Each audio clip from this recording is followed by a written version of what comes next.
ನೋಡುವಾಗ ಈ ಕೋವಿಡ್-19ನ ಹೊಸ ಒಂದು ವೇರಿಯಂಟ್, ಆದರೆ JN.1 ಅನ್ನು ಹೇಳಿ ಒಂದು ಹೊಸ ವೇರಿಯಂಟ್ ಈಗ ನಮ್ಮ ರಾಜ್ಯದಲ್ಲಿ ಆದರೆ ನಮ್ಮ ದೇಶದಲ್ಲಿ ಸ್ಟಾರ್ಟ್ ಆಗಿದೆ. ನಮ್ಮ ರಾಜ್ಯದಲ್ಲಿ ಅಷ್ಟೊಂದು ಇದ್ರ ಬಗ್ಗೆ ಭಯಪಡುವ ಅಷ್ಟು ಒಂದು ಪರಿಸ್ಥಿತಿ ಇಲ್ಲ. ಆದರೆ ಪಕ್ಕದ ರಾಜ್ಯಗಳಾಗಿರುವ ಕೇರಳ ಮತ್ತು ಸ್ವಲ್ಪ ತಮಿಳುನಾಡಲ್ಲಿ ಈ ಒಂದು ಸಮಸ್ಯೆ ಈಗಾಗಲೇ ಕಂಡು ಬರುವುದರಿಂದ ನಮ್ಮ ರಾಜ್ಯದಲ್ಲಿ ಕೂಡ ಇದ್ರ ಬಗ್ಗೆ ಭಾಳಷ್ಟು ಮುನ್ನೆಚ್ಚರಿಕೆ ಕ್ರಮಗಳು ಕೈಗೊಳ್ಳಲಿಕ್ಕೆ ಕರ್ನಾಟಕ ಸರ್ಕಾರದ ಆರೋಗ್ಯ ಮತ್ತು ಕುಟುಂಬ ಕಲ್ಯಾಣ ಇಲಾಖೆಯಿಂದ ನಮಗೆ ಕೆಲವೊಂದು ಸುತ್ತೋಲೆಗಳು, ಕೆಲವೊಂದು ಗೈಡ್ಲೈನ್ಸ್ ಬಂದಿದೆ. ಆದರೆ ಈ ಒಂದು ಕೋವಿಡ್-19 ವೇರಿಯಂಟ್ ಆಗಿರುವ JN.1 ಇದು ಒಮಿಕ್ರಾನ್ ನಾವು ಏನು ಹೇಳಿದೀವೋ ಹಿಂದೆ 3ನೇ ಅಲೆಯಲ್ಲಿ ಏನು ಬಂದಿತ್ತು ಕೋವಿಡ್ ವೇರಿಯಂಟ್, ಅದನ್ನು ಸಬ್ ವೇರಿಯಂಟ್, ಅದನ್ನು ಒಂದು ಸಬ್ ವೇರಿಯಂಟ್, ಅದರಲ್ಲಿ ಇರುವ ಒಂದು ಒಳ ವೇರಿಯಂಟನ್ನು ನಾವು ಹೇಳಬಹುದು. ಇದನ್ನು ಒಂದು ಸಿಂಪ್ಟಮ್ಸ್ ಆದರೆ ಆಲ್ಮೋಸ್ಟ್ ಸೇಮ್ ಇರುತ್ತದೆ.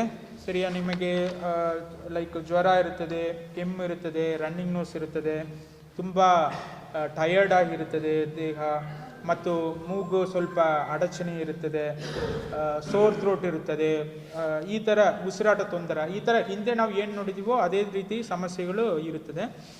ಆದರೆ ನಮ್ಮ ಆರೋಗ್ಯ ಮತ್ತು ಕುಟುಂಬ ಕಲ್ಯಾಣ ಇಲಾಖೆಯಿಂದ ನಮಗೆ ನೀಡಿರುವ ಮಾಹಿತಿ ಪ್ರಕಾರ ಕರ್ನಾಟಕದಲ್ಲಿ ಆಕ್ಟಿವ್ ಕೇಸಸ್ ಇವತ್ತು ನೋಡಿದರೆ 70 ಇದೆ. ಸರಿಯಾ, ಇದೇ ಕೇರಳ ಎಲ್ಲ ನೋಡಿದರೆ ಅರೌಂಡ್ 2,000 ಅಷ್ಟು ಇದೆ. ಆದ್ದರಿಂದ ನಾವು ಜಾಸ್ತಿ ಗಾಬರಿ ಪಡುವ ಅವಶ್ಯಕತೆ ಇಲ್ಲ. ಆದರೂ ನಮಗೆ ಸರ್ಕಾರದಿಂದ ನೀಡಿರುವ ಮುನ್ನೆಚ್ಚರಿಕೆ ಕ್ರಮಗಳಲ್ಲಿ ಏನೇನು ಹೇಳ್ತಾರಾದರೆ,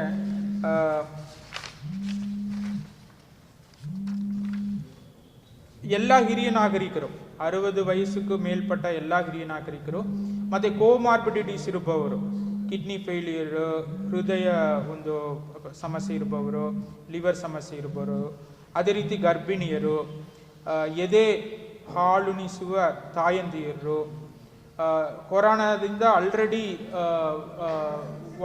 ಕೊರೋನಾಕ್ಕೆ ಒಳಪಟ್ಟು ಮತ್ತೆ ಮೀಲು ಬಂದವರು, ಈ ಥರ ಯಾರ್ಯಾರೆಲ್ಲ ಸ್ವಲ್ಪ ಸೆನ್ಸಿಟಿವ್ ಇದ್ದಾರೋ ಅವರೆಲ್ಲ ಸ್ವಲ್ಪ ಮಾಸ್ಕ್ ಧರಿಸಬೇಕನ್ನು ಹೇಳಿದ್ದಾರೆ.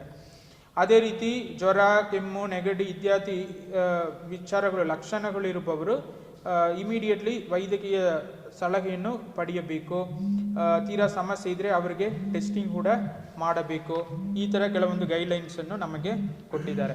ಅದೇ ರೀತಿ ಟೆಸ್ಟಿಂಗ್ ಬಗ್ಗೆ ಮಾತಾಡುವಾಗ ಮಹಾರಾಷ್ಟ್ರದಲ್ಲಿ ಇವತ್ತು ಡೇಟ್ಗೆ ಯಾವುದು ಇನ್ಫೆಕ್ಷನ್ ಅಷ್ಟೊಂದು ಕಂಡು ಬರುವುದಿಲ್ಲ. ಇವತ್ತು ಡೇಟ್ ಎಷ್ಟಿದೆ ಮಹಾರಾಷ್ಟ್ರದಲ್ಲಿ?